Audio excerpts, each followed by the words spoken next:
أعوذ بالله من الشيطان الرجيم. بسم الله الرحمن الرحيم. يوصيكم الله في أولادكم للذكر مثل حظ الأنثيين فإن كن نساء فوق اثنتين فلهن ثلثا ما ترك وإن كانت واحدة فلها النصف ولأبويه لكل واحد منهما السدس مما ترك إن كان له ولد فإن لم يكن له ولد وورثه أبواه فلأمه الثلث فإن كان له إخوة فلأمه السدس من بعد وصية يوصي بها أو دين.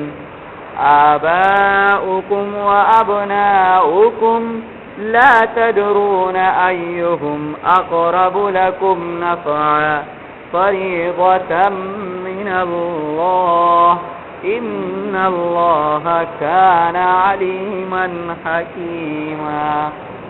صدق اللہ. پہلے ترجمہ دیکھیے. اللہ فرماتا یوصیکم اللہ، اللہ تمہیں حکم دیتا ہے، فی اولادکم، تمہارے اولاد کے بارے میں. کیا؟ للذکری، کہ ایک مرد کا مثل حظ الانثیین، حصہ ہے دو عورتوں کے برابر، دو عورتوں کے حصے کے برابر. فَإِن كُنَّ، تو اگر ہوں، نساءً، سب کے سب عورتیں ہی، فوق اثنتین، دو سے زیادہ، تو فلہن، تو ہے ان کے لیے، ثلثا، دو تہائی، ما ترک، جو چھوڑا ہے مرنے والے نے. وَإِن كَانَتْ، اور اگر ہو، واحدتاً، ایک لڑکی، تو فلہا، ہے اس کے لیے، النصف، پورے چھوڑے ہوئے مال کا آدھا. ولی ابویہ، اور ہے والدین کے لیے، لکل واحد، ان میں سے ہر ایک کے لیے، السدس، چھٹا حصہ، مما ترک، جو کچھ چھوڑا ہے مرنے والے نے. ان کان لہو ولد، اگر ہیں مرنے والے کی اولادیں. فإن لم یکن، تو اگر نہ ہو، لہو، مرنے والے کی، ولدن، کوئی اولاد، وورثہ ابواہ، اور اس کے وارث بنے اس کے والدین، تو فلأمہ، تو مرنے والے کے ماں کے لیے، الثلث، تہائی ہے. فإن کان لہ اخوۃ، تو اگر ہوں مرنے والے کے کئی بھائی بہنیں، تو فلأمہ، تو ماں کے لیے، السدس، چھٹا حصہ ہے. من بعد وصیۃ یوصی بہا، وصیت کو پورا کرنے کے بعد جس چیز کی اس نے وصیت کیا ہے، او دین، یا قرض کی ادائیگی کے بعد. آباؤکم، تمہارے ماں باپ، و ابناؤکم، اور تمہارے اولاد، لا تدرون، تم یہ نہیں جانتے کہ ایہم اقرب، ان میں سے کون قریب ہے، لکم، تمہارے لیے، نفعاً، نفع کے اعتبار سے. فریضۃ من اللہ، یہ اللہ کی طرف سے مقرر کیا ہوا حصہ ہے. ان اللہ، بے شک اللہ، کان علیماً، جاننے والا ہے سب کچھ، حکیماً، اور حکمت والا ہے. پچھلے رکوع کے اندر اللہ رب العزت نے مرنے والے کے وراثت کے جو لوگ حقدار بنتے ہیں ان کا اختصاری، اجمالی، شارٹ میں تذکرہ فرمایا تھا.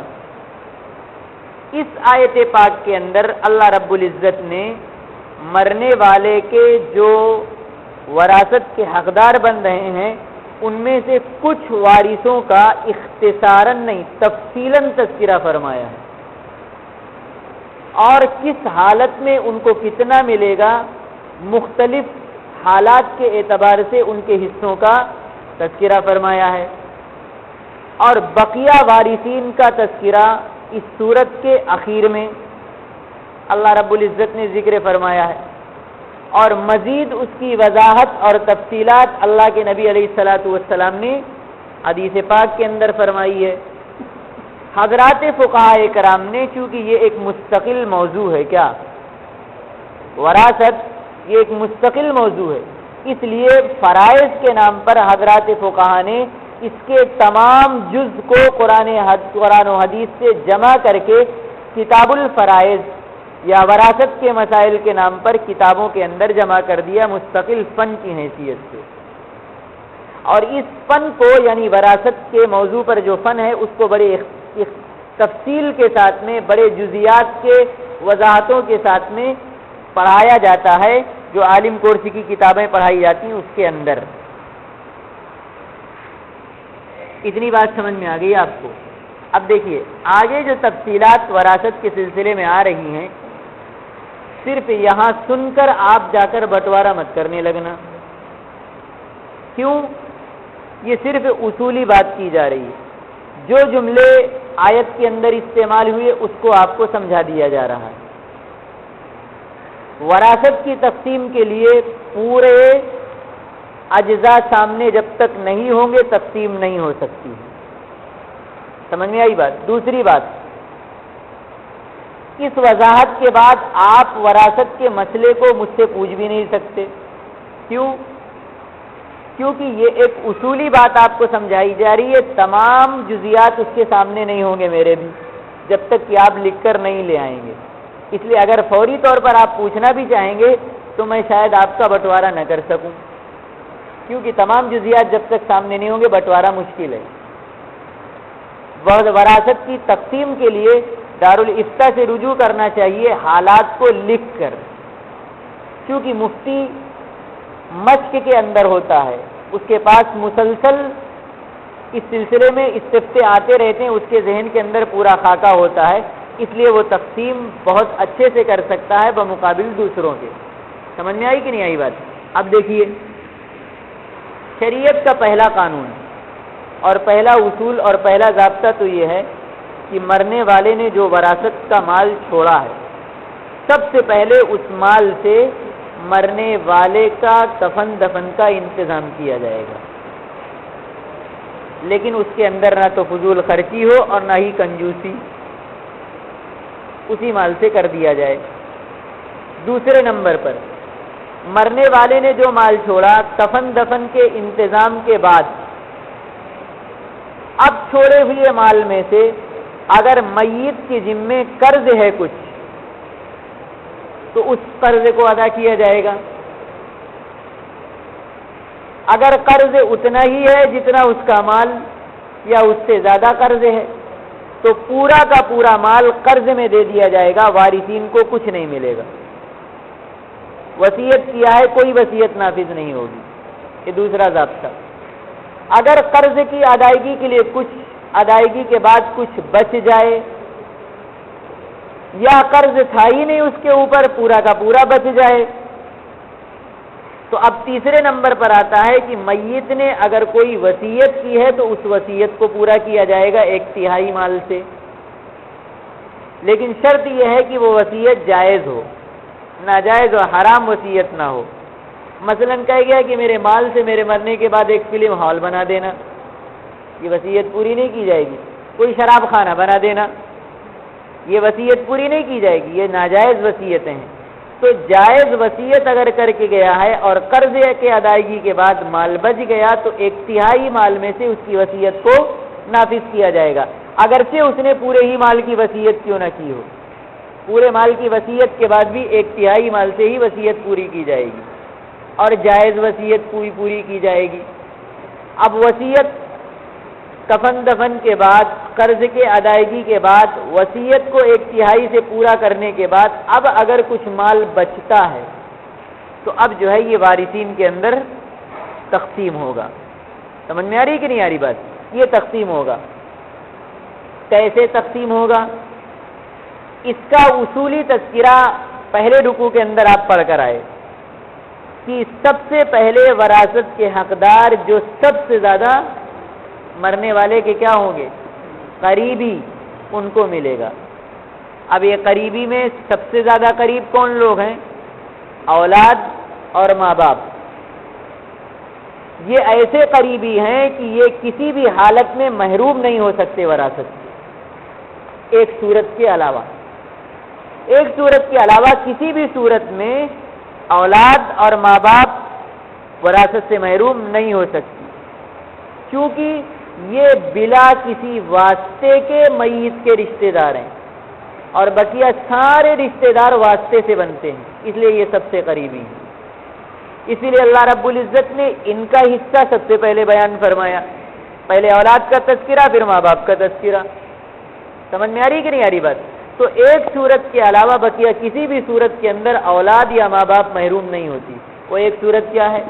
باپ مسلمان تھا، بیٹا کافر ہو گیا، یا کسی اور مذہب کو اس نے اختیار کر لیا، اس صورت میں بیٹا محروم ہوگا۔ باپ مسلمان، مرنے والا مسلمان، اور ماں باپ اس کے کافر، اس طرح ہی ملے گا۔ اس ایک صورت کے علاوہ بقیہ کسی بھی صورت میں اولاد اور ماں باپ محروم نہیں ہوتے۔ اب دیکھیے اللہ رب العزت نے تقسیم کیسے فرمائی۔ اللہ فرماتا ہے للذکر مثل حظ الانثیین، ایک مرد کا حصہ دو عورتوں کے حصے کے برابر ہے۔ اس جملے میں اللہ رب العزت نے سب سے پہلے تو یہ اصول اور یہ ضابطہ اور یہ قانون متعین کر دیا کہ مرنے والے کے وراثت کے حقدار لڑکے بھی ہوں گے اور لڑکیاں بھی ہوں گی، ایک ضابطہ یہ بیان فرما دیا۔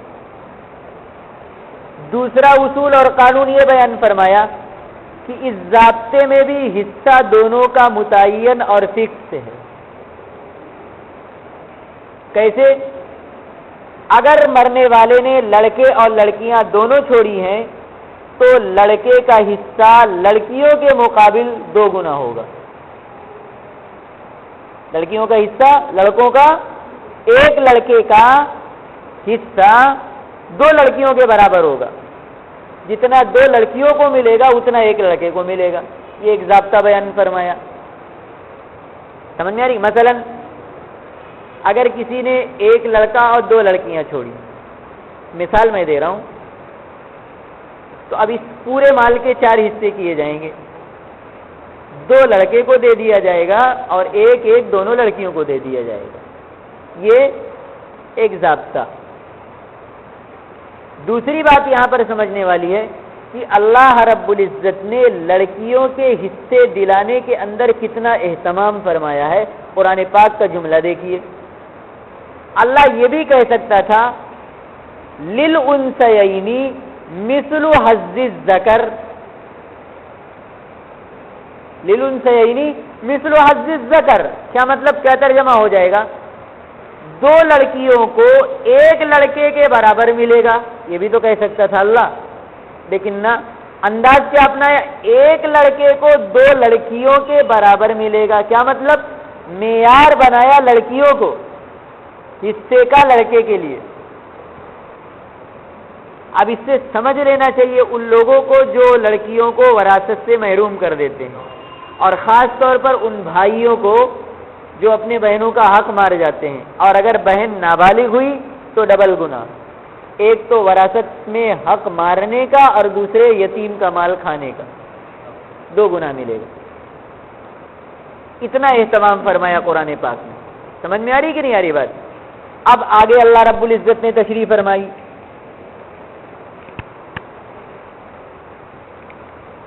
جی اگر لڑکے اور لڑکیاں ہوں تو اس طرح حصہ بٹے گا جیسے آپ کے سامنے تفصیل آئی۔ اب آگے اللہ فرماتا ہے فَإِن كُنَّ نِسَاءً، اگر مرنے والے کے وارثین میں صرف لڑکیاں ہی لڑکیاں ہیں،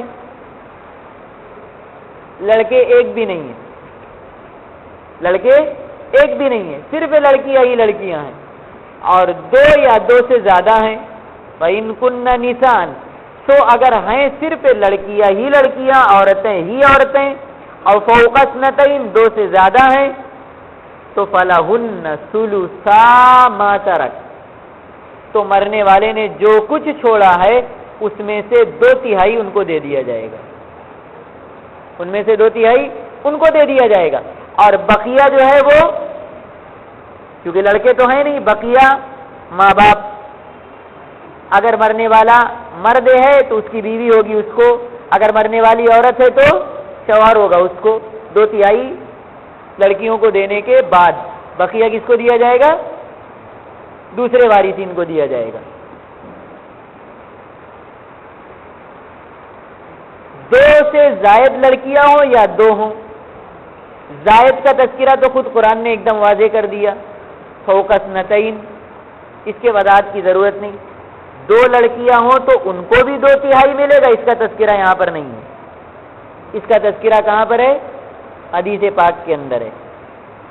وہ حدیث ابو داؤد شریف کی ہے، حضرت جابر رضی اللہ تعالیٰ عنہ راوی ہیں، فرماتے ہیں کہ ایک دن اللہ کے نبی علیہ الصلاۃ والسلام کے ساتھ ہم باہر نکلے، خرجنا مع رسول اللہ صلی اللہ علیہ وسلم حتی جئنا امرأة من الانصار فی الاسواف، مقام اسواف میں ہمارا گزر ایک انصاری عورت کے پاس سے ہوا، اللہ کے نبی بھی ہمارے ساتھ تھے۔ فجاء المرأة بابنتین، وہ انصاری عورت 2 بچیوں کو لے کر اللہ کے نبی کی خدمت میں آئی، فقالت، اور عرض کیا، یا رسول اللہ، اے اللہ کے نبی علیہ الصلاۃ والسلام، ہاتانی بنتا ثابت بن قیس، یہ دونوں کی دونوں لڑکیاں ثابت ابن قیس کی ہیں، قتل معک یوم احد، جو آپ کے ساتھ جنگ احد میں شہید ہو گئے، وقد استفاء عمهما، اور ان کے 2 چچا جو تھے، ان کے دونوں بھائی، انہوں نے آ کر پورا کا پورا مال اور پوری کی پوری وراثت پر قبضہ کر لیا، ولم یدع مالا، کچھ بھی مال نہیں چھوڑا، الا اخذ، مگر سب اپنے قبضے میں لے لیا۔ فما ترى یا رسول اللہ صلی اللہ علیہ وسلم، اب اے اللہ کے نبی آپ فرمائیے کہ کیا کیا جائے؟ فواللہ لا تنکحان ابدا الا ولہما مال، اللہ کی قسم ان دونوں سے کوئی نکاح بھی نہیں کرے گا جب تک کہ ان کے پاس مال نہ ہو۔ فقال رسول اللہ صلی اللہ علیہ وسلم، تو اللہ کے نبی علیہ الصلاۃ والسلام نے ارشاد فرمایا، یقضی اللہ فی ذلک، اللہ تیرے اس معاملے میں فیصلہ کرے گا۔ فقال، راوی کہتے ہیں نزلت، تب یہ آیت نازل ہوئی، یوصیکم اللہ فی اولادکم للذکر مثل حظ الانثیین، یہ پوری آیت پوری کی پوری اتری۔ فقال رسول اللہ صلی اللہ علیہ وسلم ادعوا الی المرأة، اللہ کے نبی نے فرمایا اس عورت کو بلا کے لے آؤ اور اس کے دونوں دیوروں کو بھی بلا کے لے آؤ، یعنی لڑکیوں کے دونوں چچاؤں کو، اور دونوں حاضر ہو گئے تو فقال، اللہ کے نبی نے فرمایا لہما، فقال لعمہما اعطہما الثلثین، چچاؤں کو حکم دیا کہ ان دونوں کی دونوں لڑکیوں کو پورے چھوڑے ہوئے مال کا 2/3 دے دو، 2 حصہ 2 ثلث ان کو دے دو، وآت امہما الثمن، اور 8واں حصہ ان کی ماں کو دے دو، اب جو بچے وہ تم لے سکتے ہو۔ سمجھ میں آئی کہ نہیں آئی بات؟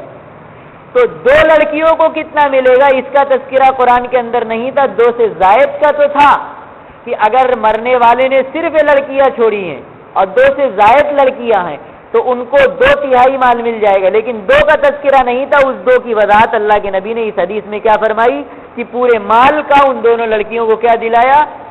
2 ثلث دلایا، 2/3 دلوا دیا۔ سمجھ میں آئی کہ اتنا ہی ہوا جتنا 2 سے زائد لڑکیوں کا ہے۔ اب اگر 2 یا 2 سے زائد لڑکیاں ہیں تو ان کو 2/3 مل جائے گا، اور پھر ان لڑکیوں میں آپس میں برابر برابر بٹے گا، برابر برابر ہوتی ہوتی آئی بانٹ دیا جائے گا ان کے اندر۔ سمجھ میں آ گئی بات؟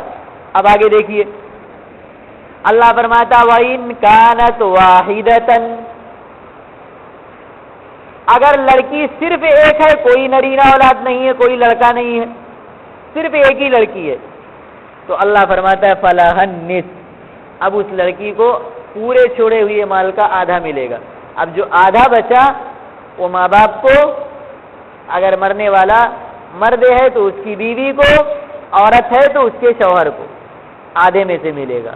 پورا آدھا، صرف ایک ہی بیٹی ہے، بیٹے نہیں ہیں، تو آدھا بیٹی کو مل جائے گا۔ سمجھ میں آ رہی کہ نہیں آ رہی بات؟ ہاں، اب دیکھیے یہاں تک تو اللہ نے تذکرہ فرمایا اولاد کا۔ اب آگے جو ہے اللہ رب العزت نے حصہ تقسیم کیا ہے ماں باپ کا۔ اللہ فرماتا ولی ابویہ لکل واحد منہما السدس، والدین کے حصوں کی تین شکلیں اللہ رب العزت نے یہاں میں نے بیان فرمائی اس آیت پاک کے اندر۔ ایک شکل تو یہ، مرنے والے کا انتقال ہوا، اس کے والدین زندہ ہیں اور اس کی اولادیں بھی موجود ہیں، چاہے ایک بیٹا اور ایک ہی بیٹی ہے۔ سمجھ میں آ رہی بات؟ ایک صورت، ایک حالت ماں باپ کی، مرنے والا مرا، ماں باپ زندہ ہیں اور مرنے والے کی اولاد بھی موجود ہیں، چاہے ایک بیٹا ایک ہی بیٹی ہو۔ اس صورت میں ماں کو بھی چھٹا حصہ ملے گا، باپ کو بھی چھٹا حصہ ملے گا۔ ماں کو بھی چھٹا حصہ اور باپ کو بھی چھٹا حصہ ملے گا۔ اور اب جو بچا چھٹا حصہ دینے کے بعد وہ بیٹے اور بیٹیوں کو ملے گا، شوہر بیوی کو ملے گا۔ سمجھ میں آ رہی کہ نہیں آ رہی بات؟ ان لوگوں کو تقسیم کرنے کے بعد اگر کچھ بچ گیا تو اب بچا ہوا مال پھر باپ کو ملے گا چھٹا حصہ ملنے کے بعد۔ جو بچ گیا ان کی تقسیم کے بعد پہلے چھٹا حصہ ماں کو دے دیں گے، چھٹا حصہ باپ کو دے دیں گے۔ اب جو بچا یہ بیٹے اور بیٹیوں میں، اور شوہر کا انتقال ہوا ہے تو بیوی کو، اور بیوی کا انتقال ہوا ہے تو شوہر کو، ملنے کے بعد اگر کچھ حصے بچ گیا تو اب پھر یہ حصہ کس کو ملے گا؟ باپ کو ملے گا۔ وراثت کے قانون میں یہ جو باپ کو دوبارہ ملا اس کو کہا جاتا ہے استحقاق تعصیب، عصبہ ہونے کی بنا پر دوبارہ حق۔ یہ ایک حالت ماں باپ کی، چھٹا حصہ۔ دوسری صورت ماں باپ کے حصے کی، بیٹے کا انتقال ہوا یا مرنے والے کا انتقال ہوا، والدین زندہ ہیں اور والدین کے زندگی کے ساتھ مرنے والے کی نہ کوئی اولاد موجود ہے، نہ کوئی بھائی بہن موجود ہے، نہ کوئی اولاد ہے، نہ کوئی بھائی بہن ہے مرنے والے کی۔ اس صورت میں مال کا 3 حصہ کیا جائے گا۔ ایک حصہ ماں کو دے دیا جائے گا اور 2 حصہ ابا کو دے دیا جائے گا۔ مرنے والے کا انتقال ہوا، کوئی اولاد نہیں، کوئی بھائی بہن نہیں، 3 حصے کیے جائیں گے، ایک حصہ ماں کو اور 2 حصہ باپ کو دے دیا جائے گا۔ یہ شکل اس صورت میں ہے جبکہ مرنے والے کی بیوی موجود نہیں ہے، یا عورت ہے تو اس کا شوہر موجود نہیں ہے۔ اگر شوہر یا بیوی موجود ہے، مرنے والا مرد تھا اس کی بیوی موجود ہے، مرنے والی عورت تھی اس کا شوہر موجود ہے، تو اب پہلے میاں بیوی کا حصہ نکالا جائے گا، پھر اس کے 3 حصے کیے جائیں گے، 1/3 ماں کو اور 2/3 باپ کو۔ سمجھ میں آ گئی کہ نہیں؟ یہ اصول قانون چل رہا ہے ابھی جی۔ میاں بیوی کا حصہ کتنا نکلے گا نا، ابھی آپ کو جانا پڑے گا دارالفتہ۔ میں نے کہا نا اصولی بات چل رہی ہے۔ ہاں نہیں، کبھی اس کو 8واں حصہ ملتا ہے، کبھی اس کو 6واں حصہ ملتا ہے۔ اس صورت کے لیے تفصیل آپ کو پورا رکھنا پڑے گا۔ یہ ہو گئی دوسری حالت ماں باپ کی کہ ماں کو 1/3 ملے گا اور باپ کو 2/3، اور پہلے میں ماں کو 6واں اور باپ کو 6واں ملا تھا۔ اب تیسری حالت ماں باپ کی، مرنے والے کا انتقال ہوا، ماں باپ زندہ ہیں، اولاد تو کوئی نہیں ہے لیکن بھائی بہن ہیں، اولاد تو کوئی نہیں لیکن بھائی بہن ہیں، تو اب اس صورت میں کیا ہوگا؟ 6 حصے کیے جائیں گے، ایک حصہ ماں کو دے دیا جائے گا، ایک حصہ ماں کو دے دیا جائے گا۔ اگر مرنے والا مرد ہے، اس کی بیوی زندہ ہے، یا مرنے والی عورت ہے، اس کا شوہر زندہ ہے، تو 6 حصے کیے گئے نا، اب جو 5 بچے نا، اس 5 میں سے اس بیوی یا شوہر کو بھی ملے گا۔ اگر بیوی بھی نہیں زندہ ہے، مرنے والا مرد تھا، یا مرنے والی عورت تھی، شوہر بھی نہیں زندہ ہے، صرف ماں باپ ہیں اور بھائی بہنیں اولاد نہیں ہے، تو اس صورت میں 6 حصے کیے جائیں گے، ایک حصہ ماں کو، 5 حصہ باپ کو۔ بھائی بہنوں کو کچھ نہیں ملے گا، لیکن ان بھائی بہنوں نے آ کر ماں کا حصہ کم کر دیا۔ سمجھ میں آ رہی کہ نہیں آ رہی بات؟ ان بھائی بہنوں کی وجہ سے ماں کا حصہ کم ہوا، اس کو کیا ملا؟ 6 میں سے 1۔ اگر یہ نہ ہوتے تو 3 حصوں میں بٹتا اور 1/3 ملتا اس کو۔ یہ بھائی بہنوں کو ملا تو کچھ نہیں، لیکن انہوں نے آگے ماں کا حصہ کم کر دیا۔ ایسے کو شریعت کی اصطلاح میں اس صورت جو بتلائی گئی، اس کو حجب نقصان کہتے ہیں کہ ماں کا خسارہ ہو گیا۔ اب یہ بھائی بہن، چاہے حقیقی بھائی بہن ہو مرنے والے کے، چاہے باپ شریک بھائی بہن ہو کہ باپ سب کا ایک ہو ماں الگ الگ ہو، اور چاہے ماں شریک ہو ماں سب کی ایک ہو باپ الگ ہو، کوئی بھی بھائی بہن ہو، اگر مرنے والے کا بھائی بہن موجود ہیں، ماں باپ موجود ہیں، تو ماں کا حصہ کم ہو جائے گا، ان بھائی بہنوں کی وجہ سے باپ کا حصہ بڑھ جائے گا، ان کو کچھ نہیں ملے گا۔ سمجھ میں آ رہی کہ نہیں ہے بات؟ یہ تیسری حالت ہے ماں باپ کی۔ آگے اللہ فرماتا ہے آباؤکم و ابناؤکم، یہ تمہارے ماں باپ اور یہ تمہاری اولادیں، لا تدرون ایہم اقرب لکم نفعا، تم نہیں جانتے کہ نفع سے زیادہ قریب تمہارے کون تھا۔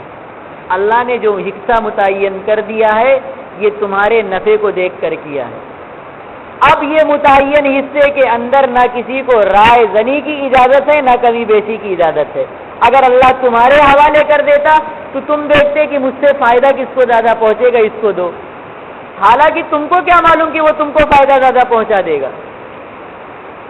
اللہ حکیم ہے، پیدا کرنے والا ہے، اس نے دیکھا کہ فائدہ تمہارے کس کے اندر زیادہ ہے، اس اعتبار سے ان حصوں کو متعین کیا ہے، لہذا اسے جیسے اللہ نے بیان کر دیا ویسے قبول کر لو۔ ان اللہ کانا علیما حکیما، اللہ جاننے والا بھی ہے، حکمت والا بھی ہے۔ سمجھ میں آ گئی بات؟ دعا کیجیے اللہ رب العزت قرآن پاک کی صحیح سمجھ نصیب فرمائے اور اس پر عمل کی توفیق عطا فرمائے۔ آج آخری دن تھا، اب تفسیر انشاءاللہ رمضان المبارک کے بعد ہوگی۔ رمضان المبارک کا مہینہ آپ کے سامنے ہے، آپ اس ناکارہ کو بھی اپنی خصوصی دعاؤں کے اندر یاد رکھتے ہیں۔ اللہم صلی علی سیدنا و شفیعنا و حبیبنا و مولانا محمد وعلی آل سیدنا و مولانا محمد وبارک وسلم۔ ربنا آتنا فی الدنیا حسنہ وفی الآخرة حسنة وقنا عذاب النار۔ اللهم احفظنا من كل بلاء الدنيا وعذاب الآخرة، اهدنا الصراط المستقيم صراط الذين أنعمت عليهم غير المغضوب عليهم ولا الضالين، وصلى الله تعالى على خير خلقه محمد وعلى آله وأصحابه أجمعين برحمتك يا أرحم الراحمين۔